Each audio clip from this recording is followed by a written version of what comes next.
Good evening সবাইকে। আজ যেদিনের ব্লগটা শুরু করছি সেদিন ছিল বৃহস্পতিবার 23 তারিখ। সেদিন আমরা গুজরাট থেকে কলকাতার উদ্দেশ্যে রওনা দিয়েছিলাম। প্রথমে আমরা মুন্দ্রা থেকে আদিপুর অবধি গিয়েছিলাম।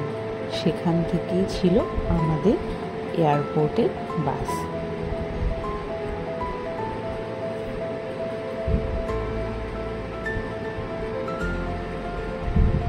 আমরা পৌঁছে গেলাম আদিপুর।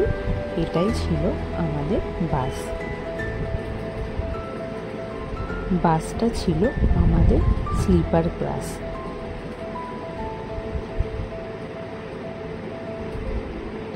বাস থেকে না এই ভিউগুলো দেখতে বেশ ভালোই লাগছিল।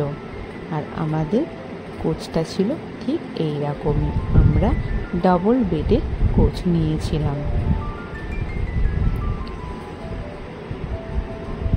আমার মেয়ে বাইরের দৃশ্য দেখতে দেখতে যেতে বেশ ভালোই মজা পাচ্ছিল। কিছুক্ষণ যাওয়ার পর আমাদের বাসটা সুগার অ্যান্ড স্পাইসে হল্ট নিয়েছিল।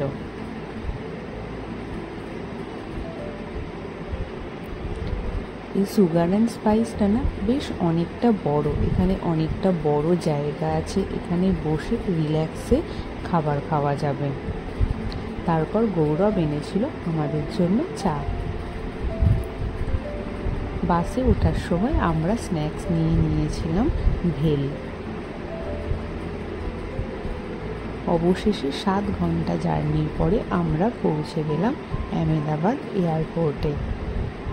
সেখানেও আমাদের আরও 4 ঘন্টা মতো ওয়েট করতে হয়েছিল। বাড়ি থেকে ডিনার রেডি করে নিয়ে গিয়েছিলাম এয়ারপোর্টে বসে খাবো বলে।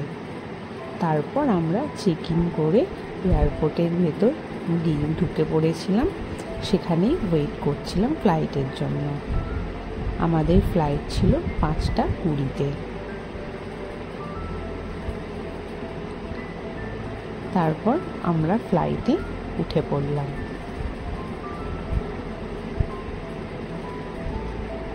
অবশেষে গুজরাট শহরটাকে আমরা গুড বাই জানিয়ে চলে এলাম কলকাতায়।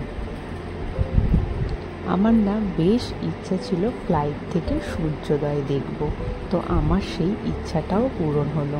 বেশ ভালোই লাগছিল একদম সামনে থেকে এই সূর্যোদয় দেখতে।